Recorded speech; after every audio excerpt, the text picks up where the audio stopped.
Welcome, ladies and gentlemen. My name's Dychronic here on this Destiny 2 video, and today we're going to be taking a look at the Xur, his location, his random rolls, my recommendations, and all that whatnot for October 30th, 2020. You can find the Xur in his regular location on the rig, which is actually probably the last time he'll ever show up on Titan. You can find him in this little shack right over here. This is a high overview of everything that he does have available. God, wow, what a lineup. First up today, we have the Skyburner's Oath. Yeah, this gun sucks. Moving on to the Hunter. Okay, fine. Oh, that's not what I meant to do. I meant to click the... Oh, well, it's only 29 legendary shards. Anyways, the Skyburner's Oath is a special scout rifle with a couple special and interesting perks here, where you lob explosive rounds that actually seek the target when you're firing from the hip. When you aim down sights, you fire slower, but you also fire at a longer distance and it shoots faster. And with that, you also have for the Empire, when fired in full auto, does extra damage to Cabal and penetrates phalanx shields. The problem with this is that scout rifles are really not respected in either PvP or PvE. This special bonus is kind of fun, but a little bit bad because of the extended mag, making the reload really terrible. And honestly, we have barrier rounds, so we can pierce any barrier with barrier rounds, and yeah. I don't know, it's one of those exotics I put in my top 10 worst exotics in the game. Just, it doesn't feel like I want to use it for anything. For the Hunter exotic today, we have the Ophidia Spathe, another exotic that I find is quite inferior in the meta. What it does is it gives you 2 knives per charge, i.e., it gives you an additional melee charge for your solar class. I don't know why they worded it this way, and I don't know why it's so inferior. Claws of Hamkar for the Warlocks give you an additional melee charge, but you can use it on any of the subclasses. This is only for the solar.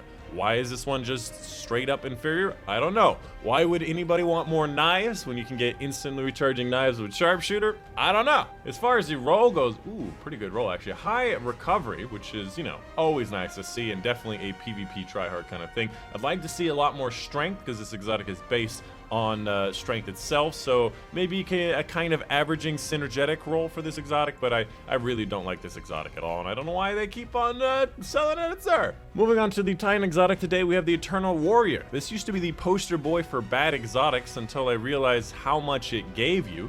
Its main perk gives you an overshield while activating Fist of Havoc. Normally this overshield just gets shot away in like 1 or 1.5 shots from a hand cannon, but the fact that you're in a super means you have 50 or 60% resistance while using this exotic, i.e. you take an extra 5 headshots from a 150 hand cannon, which is actually pretty strong. And this overshield actually does recharge, very slowly albeit, but it does recharge. So this is definitely an exotic that you could get some use out of. You just equip it right before you use your super, and then you unequip it after you're done. However, that's just a little bit of cumbersome, and I'm not really into it. As far as the roll goes, high recovery, always nice to see, especially considering I would more prefer to use this in PvP. I would like to see more mobility. That's just more of a PvP thing. Less resilience, because I really don't want more resilience, but overall I would say a pretty decent roll for this kind of exotic, but I don't really like this exotic. I definitely do like it better in Jade though. And finally, for the Warlock exotic, the only thing worth buying in this lineup, we have the Transversive Steps. I believe I've continually put this in the top 5 for Warlock exotics for both PvE and PvP. This thing is very good.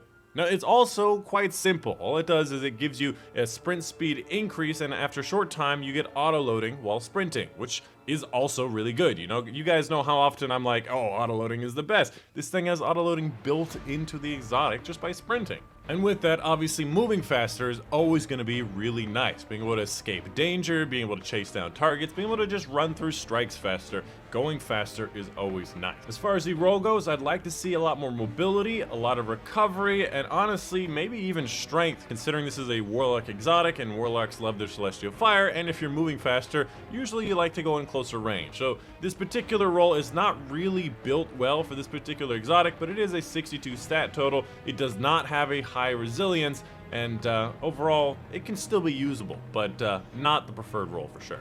Hey, I forgot it. It's got an ornament. I keep forgetting I got this new ornament. I've been wanting to use it. Oh, it sucks. Outside of that, make sure you're picking up your 5.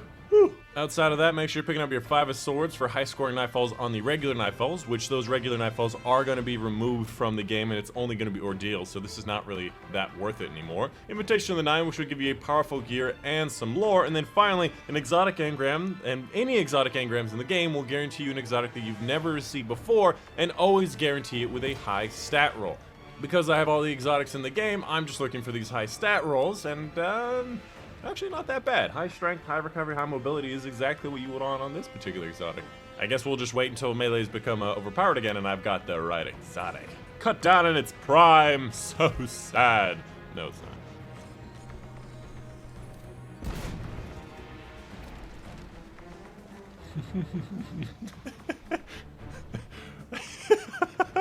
I wanted to break that sparrow and this dude walks up and does it for me. Let's go. Shout out to Jojar. Hell yeah. Hey, I got your back, Jojar. Don't worry. You know, we team out here breaking other people's sparrow. Anyways, that is going to be the end of the Xur video. Let me know in the comments down below if any questions, concerns, if I missed something, if this whole pile of enemies is your doing. Let me know in the comments down below. But yeah, that's going to be the end. Ooh, I got him. That's going to be the end of the video. My name's Dychronic, and I'll see you guys on the next one.